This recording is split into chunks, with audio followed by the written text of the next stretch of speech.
Chiefs get into the second week of the preseason, get a little bit right, see a lot from a lot of players. And what are the big takeaways?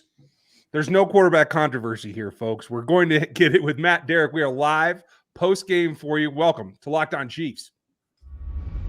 From the land of the free and the home of the Chiefs, this is the Locked On Chiefs podcast.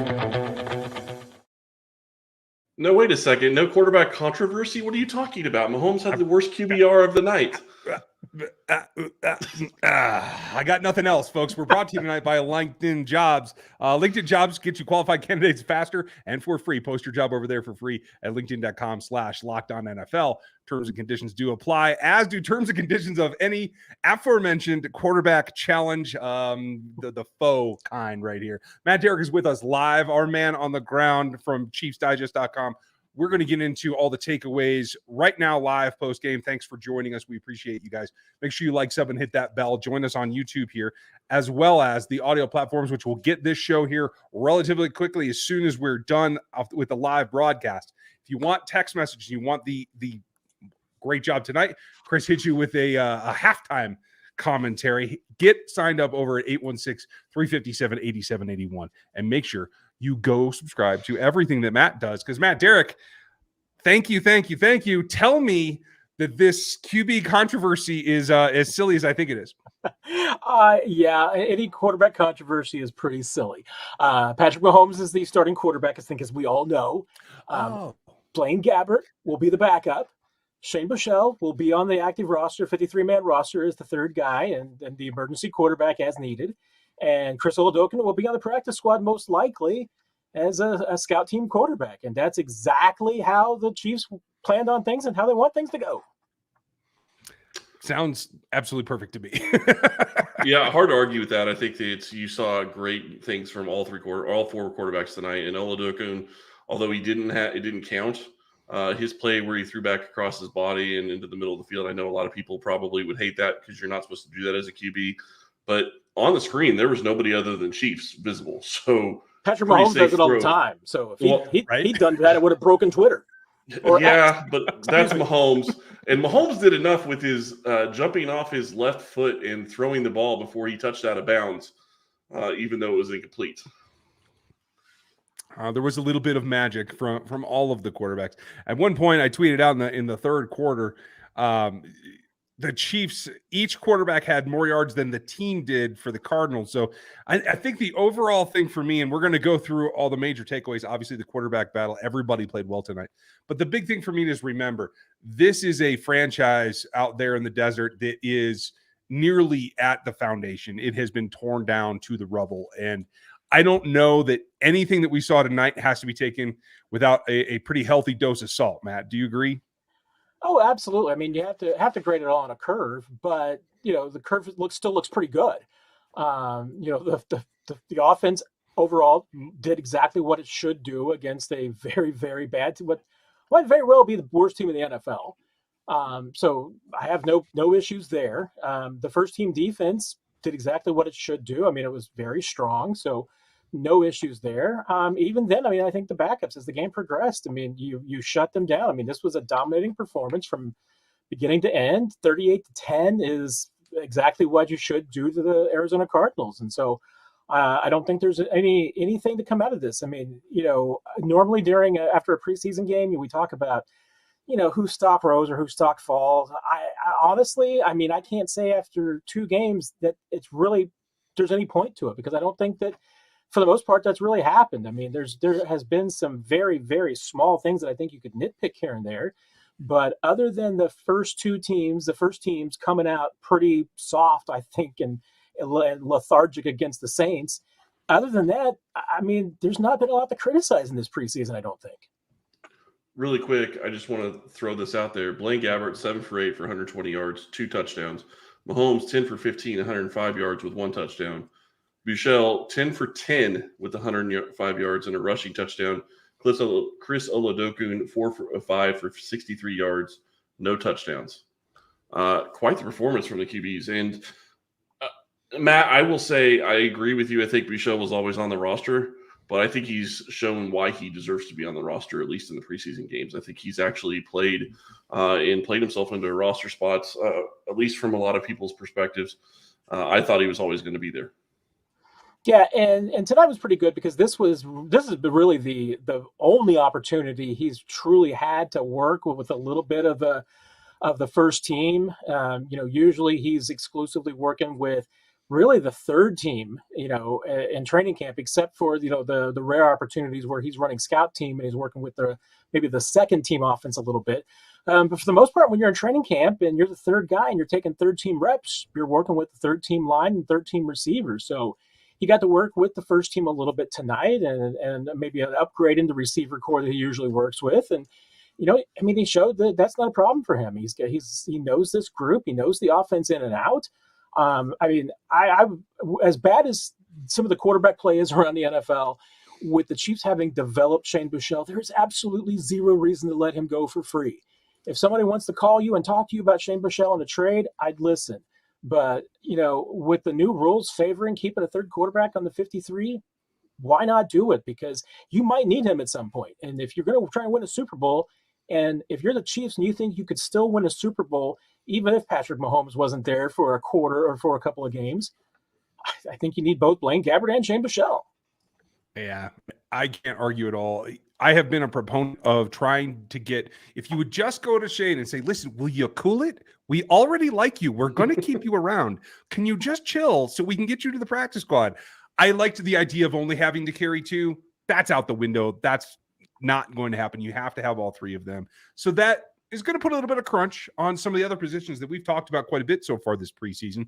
And honestly, I don't think anything got clear in a number of the other positions today. I am more confused about several of them than I was going in. So what was the shakeup with the backups? Who progressed and who recessed? We're going to get to that coming up next. First, a little message from our pals. These days, every new potential hire feels like a high-stakes wager for your small business. You want to be 100% certain when you're bringing somebody onto your payroll, and that's got to have the best qualified candidates available. That's why you have to use LinkedIn Jobs. LinkedIn Jobs helps you find the right people for your team faster and for free. You can get in there, write up your description, add your job, and the purple hashtag will come up framing your particular profile, letting everybody know that you're looking for the help that you need. Simple tools like screening questions, as well as any kind of feedback, give you and make it easy for you to focus on the candidates that you want with just the right skills and are going to be the fit with the experience that you're looking to prioritize and who you'd like to interview and then hire. It's small businesses that are rating LinkedIn Jobs #1 in delivering quality hires versus all their leading competitors. LinkedIn Jobs helps you find the right qualified candidates that you want to talk to faster and for free. You can post that job for free at linkedin.com/lockedonnfl. That's linkedin.com/lockedonnfl. Post your job for free. Terms and conditions do apply. Now, one condition that I did like, and I don't know that it was, again, as much of a takeaway as we could handle, like we were talking about before, the level of competition, but feeding Rashee Rice is certainly a priority. And I love the concept there because I think this fills in some of the blanks. So you still expect MVS, Sky Moore, and Kadarius Toney. And now possibly Justin Watson to be the top four guys that are going to go there. So get Rashee as much run as you can in the preseason. I thought he responded. There was a drop early again, but I thought he picked it right back up. And I think dealing with multiple quarterbacks, I thought he also took a step forward in being able to make adjustments and live play to play in this league like he has to. Matt, did you see anything different than that or any big takeaway from you on Rashee Rice? No, I saw the same thing you did. I mean, 8 catches, 96 yards. He had the one drop, which was on, I think, the first ball. After that, I mean, it looked like the nerves got past him, and he really settled in.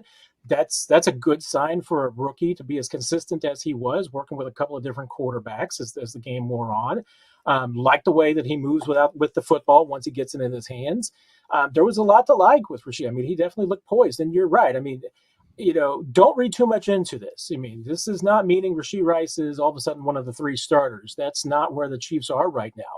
But is he definitely somebody that you can see getting, some good playing time early in the season and making some plays? Absolutely.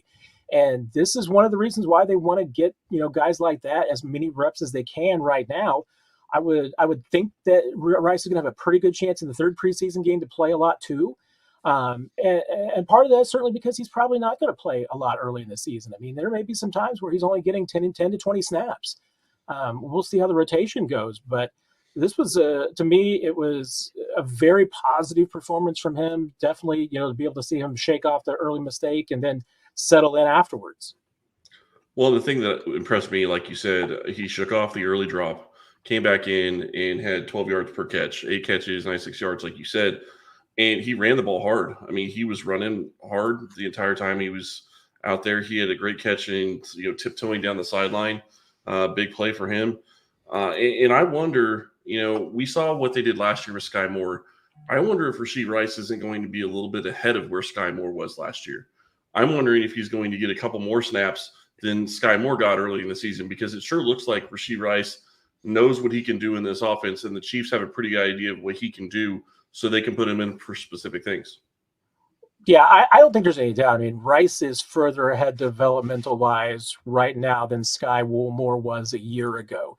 And, and some of it is they are playing different positions, different things are asked of them. I think that Sky was probably asked to do a lot more last year than maybe Rice is being asked to right now.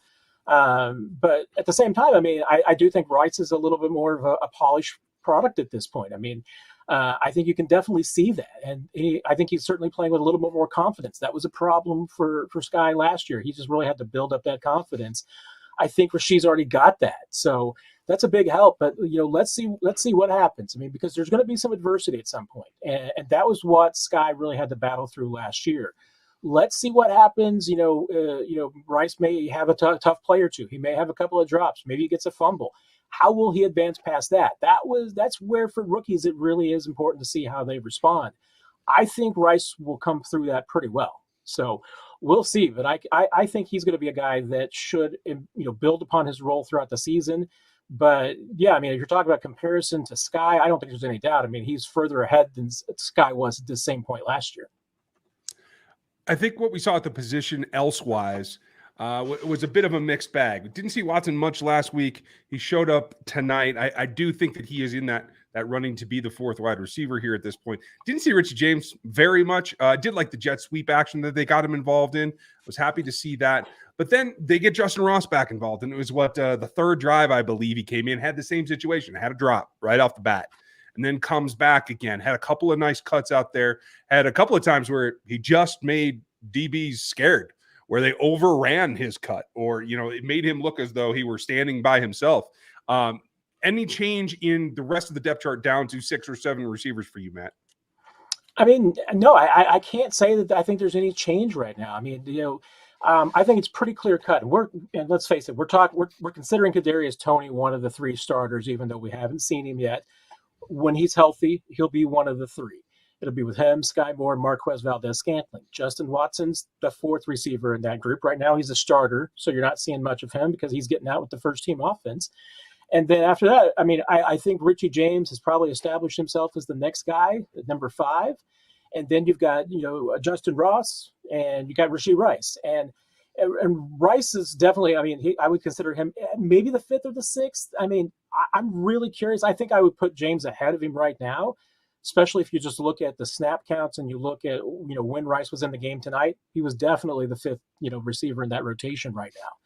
So, and I think there's something, to be said. I mean, the Chiefs, to me, have been very curious about their usage of Richie James in the preseason and training camp, because to me, he has not gotten the share of work that I think he deserves based on his performance. I mean, he's been really good. Mm-hmm. And you see it when he gets the ball in his hands. He is a smooth guy out there. I've been very surprised that they haven't gone to him more. And I think some of it is just that he and Marquez are the 2 veterans of that group. And I think that they feel like that, Richie just maybe doesn't need as much work as the other guys have. And so therefore they know a little bit more about how he can handle it. But I mean, I think, that's the tough thing to be thinking about, is that Justin Ross is your 7th receiver. I mean, that's how this room is lined up right now. And I don't think that anything has changed to this point. And that's been good for Justin Ross. I mean, because he has been doing a lot of work against, what would be 2nd-team defensive backs. We're talking about Arizona. Arizona might even be some just generally 3rd-team NFL defensive backs, because they're just not that strong of a lineup. but he's dominating the performances that he's getting. I mean, he's dominating the guys who are against him, even if I'm not sure that they're on his level. Well, and I think you look at the wide receiver group, and this is something that I think look back over the past couple of seasons where we've questioned whether or not they could keep 7, and last year they only kept 5. This year, 7's not going to be. I don't think there's any way they go anywhere less than 7. But now you're also sitting in a situation where I think you could actually say you have 9 that are actually making a case for having a chance to make the roster. Remigio is obviously hurt, so obviously that's not going to probably happen. He's probably going to IR. But Amir Marset showed up tonight, and he is the second guy that they put in on punt returns, and that actually matters a little bit considering how how everything else was shaking out. Yeah, and how special teams fits into this a little bit will be interesting as well, because at this point, I mean, I think the transition has been made. I mean, Richie James will probably be the chief returner. Deneric Prince had his shot, and I'm just not sure if he was able to really grasp it during these 2 preseason games. And then you factor in, for Prince, I think there's definitely no doubt, whether it's tired legs like Andy Reid said or something else. I mean, LaMichael Pirine has really played well in the last couple of weeks and come on as he's picked up everything. So, I mean, to me, if the Chiefs keep 4 running backs right now, Pirine's that 4th guy.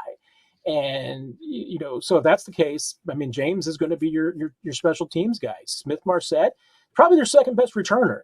So, I mean, I think the Chiefs would love to be able to keep him on the practice squad again this year.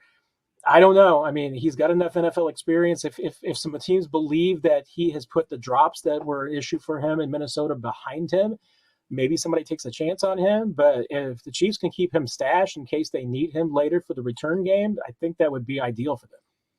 Yeah, I have to agree. That's going to be a tough road to hoe there, but they're not the only shakeups. We're going to answer some questions here later in the third segment, but I also want to get to some pluses and minuses. Who showed up? Who needs to show more? Coming up next. Pluses and minuses for a second preseason game can be the turning points in careers and whether you get a chance to be on the 69-man group that's going to either be on the 53 roster or the practice squad. So for me, I was pleasantly surprised to see Keandre Coburn get in with the ones. I thought he played well. I thought he played well all night. Certainly more dominant against the backups. Looked like he still has to work on his conditioning because that fourth quarter got a little bit rough, my friend. But that's okay. I saw hustle. I saw effort, Matt. I was happy with him. I was happy with Willie Gay. I was not happy with the volume of linebacker blitzing that they had to do in order to get pressure. Do you see anything wrong with any of those takeaways? No, I'm completely with you on all of them. I mean, Keandre Coburn he keeps getting compared to Colin Saunders, and that was, remember, Colin Saunders' issue early in his career was the conditioning too. But one thing you've seen is that, as camp has progressed at this point, right now has been the time, and I think we talked about this earlier in the week in the pod, is when, especially on the defensive side, you start to see the guys who are going to be on this team getting more and more of the reps. Coburn is one of those good examples, and Felix is another good example, of guys that are getting work with the first team now, even though they haven't been, because they're going to be on this roster. So, and really of all the draft picks, the one that, I think helped himself tonight, BJ Thompson picked up a sack tonight, late in the action. And that's big for him because to me, I think he's probably the one draft pick that's kind of on the roster bubble. He is a developmental guy. I'm not completely 100% convinced that he's ready for the NFL level because I think he needs some seasoning and just some strength and build up because he's a tweener guy. I mean, he's a little undersized for a defensive end, but not really a linebacker either. So, I think they still want to strengthen him up a bit. Is he ready for the rigors of, a full 17-game schedule on the 53? I'm not convinced of that, but tonight was a good night for him as far as, showing up on the box score. And I think, other than that, I think the rest of the rookie class, I'll give a lot of pluses to Chapari Connor. He just continues to look really, really strong. He's coming on. I mean, to the point where I think there's a legitimate contest now about whether he or Mike Edwards is the number 3 safety because they're giving Connor a lot of chances, and he has been making the most of them. Well, I thought Connor looked really good. I thought Danny Shelton came in and played well in the second quarter. I thought he gave you some pluses. Big goal line stand for him. Obviously, they didn't get the stop, and they ended up allowing a touchdown. But I think what you saw from him when he came in, I think he did really well. P. Ryan actually got a lot of pluses in my book. His shiftiness and his ability to, see the hole and his vision to be able to hit the hole, I thought was really good. And then you look at, the offensive line in general, both the first and second string offensive line. Obviously, you have to feel really good about the first string offensive line. I think they showed that they can protect Patrick and they can protect, Shane Buechele when he was back there as well. But then the second string offensive line came in and they did pretty well. They did pretty good as well. So there's going to be some questions as to how many you're going to keep at that position. Allegretti didn't play tonight, if I'm correct. Is that accurate? I didn't see him. Yeah, with the shoulder injury, he was out tonight. Yeah, that's what I thought. And I didn't see him at all. So you see a situation where you get their center that came in. Austin Ryder came in and played with the second string unit. I think he actually played better than I expected him to. And then you have Mike Caliendo and you have Darian Kennard next to Ryder, and then the two tackles and Niang and Prince Tegawanago, which that's going to be an interesting battle as well. Yeah, we're going to have to unpack that on Monday. I guarantee it. Now, do you have a takeaway? Yeah, we were kind of talking before that we started a little bit about, the swing tackles. And I think tonight, illustrated, Wanya Morris is going to make this team because he projects as a potential starter in this league, but he's not necessarily ready to be the swing tackle immediately. So could be maybe later this season, maybe he'll progress to that point, but the Chiefs will want somebody with a little bit more experience. And, so Wanya will make the team, but is it going to be Lucas Niang or is it going to be Prince Tegawanago?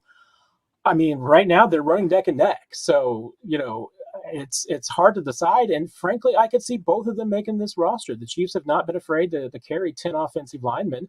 I'm sure they will be carrying Nick Allegretti, probably Darian Kennard as well. So they might go with 10. And if that's the case, then I would think that both Niang and Wananga would make it. That's a lot of linemen. It is. It's a lot of tackles.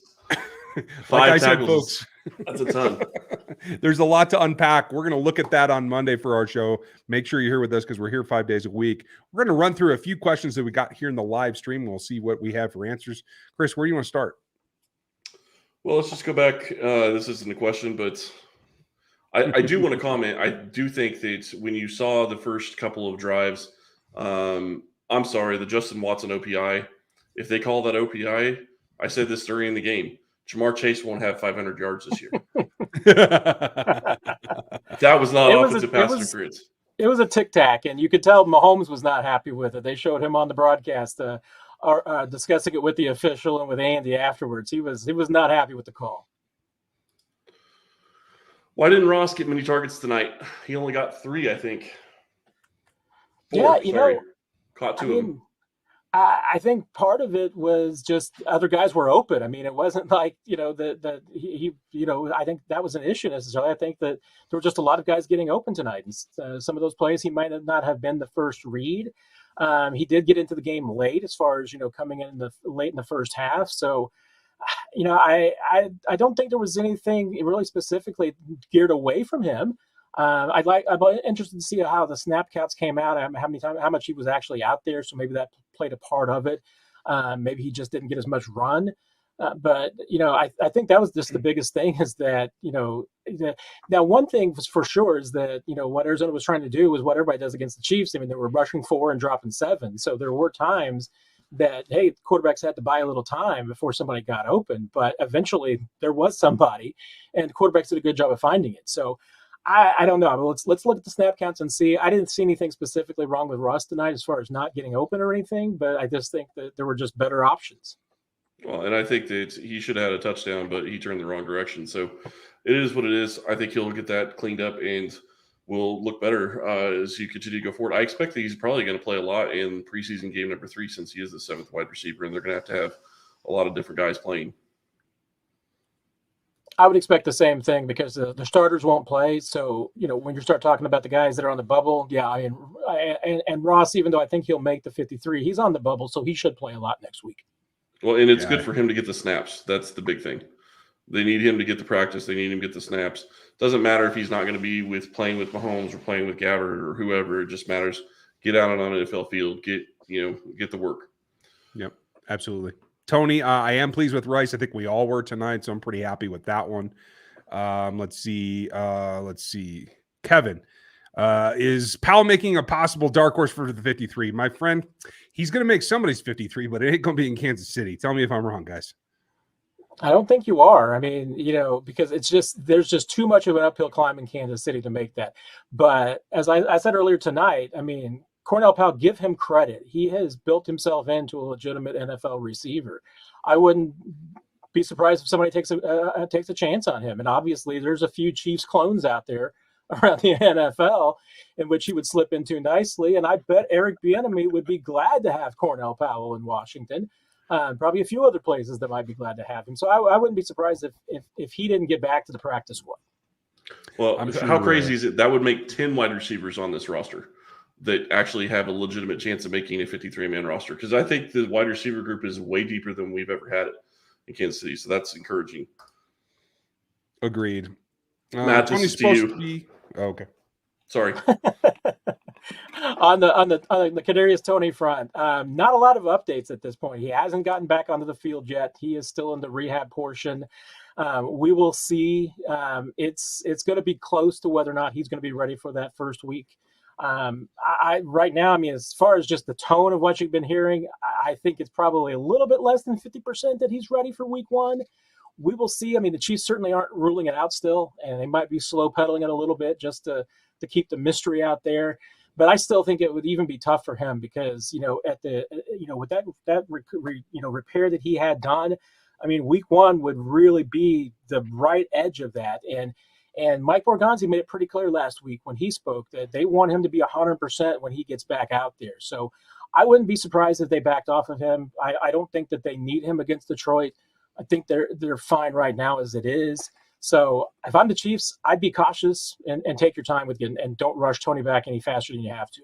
Really quick, Matt, do you think it's possible that they keep 3 tight ends, maybe even only 2 tight ends, and bring one back, cutting a tight end and bringing him back and putting Toney on IR for the first 3 weeks?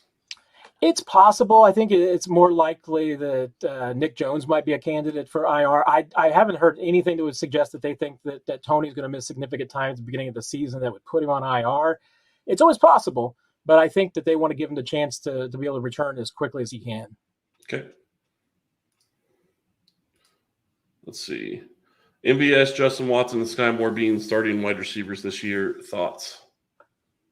With Toney out, that's about it. With Toney out, that's exactly what the starting trio will be right now.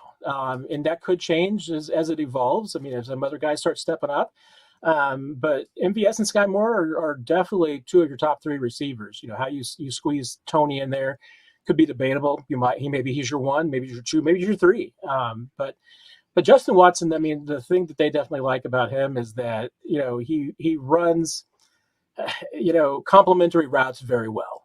He's a guy that helps the other guys get open. And then he can also make catches of his own. So he knows the playbook. He knows all 3 positions. That's his benefit. So you're going to see a lot of Justin Watson again this year.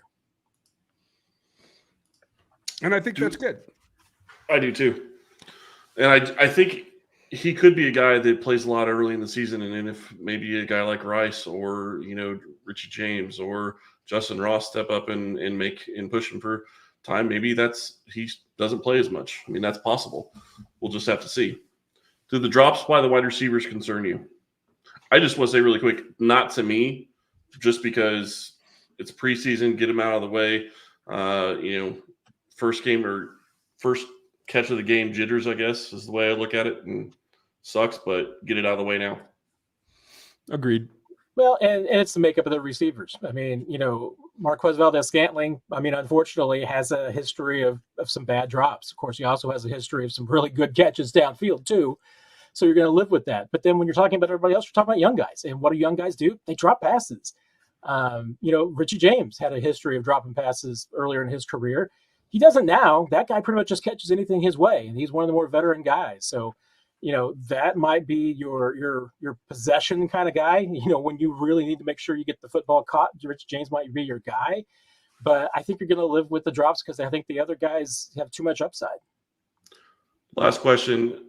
Perrine or Prince? If you have to keep 4 running backs. If you're keeping 4, I mean, at this point, I think Perrine's the one that's made his best case. Prince, like I said, whether it's the tired legs, as Andy Reid chalked it up to this week, the last couple of weeks, Perine has been the better running back, and he's got more experience. I think they definitely like him as far as his pass blocking and just the all-around things that he can do. Prince's best trait was going to be as a kick returner, and I just don't think he took that position and grabbed it by the horns like he needed to. Yeah, I agree. I think we all felt like that earlier in the show. Maybe there's still a chance he can show something, but right now I agree. Let us know what you think. Who stood out to you in this game? Leave your comments on the YouTube channel and leave them in any of the reviews that you want to do on Spotify or Apple or wherever you like it. We got to talk offensive line this week coming in the next couple of days. Maybe it won't be Monday. We also got to talk about this CB group because they got shook up tonight as well. Little bit changes that I have some concern about. And then we'll be back with Matt later on Wednesday. So, Matt, thanks for staying up late with us. We appreciate you being here for preseason game number 2. It's always a pleasure. Take care, everybody. You guys have a great weekend. We'll be back for you. We'll give you a Monday show and break down some of the things that we think are the important takeaways. Have a good one. We'll talk to you then.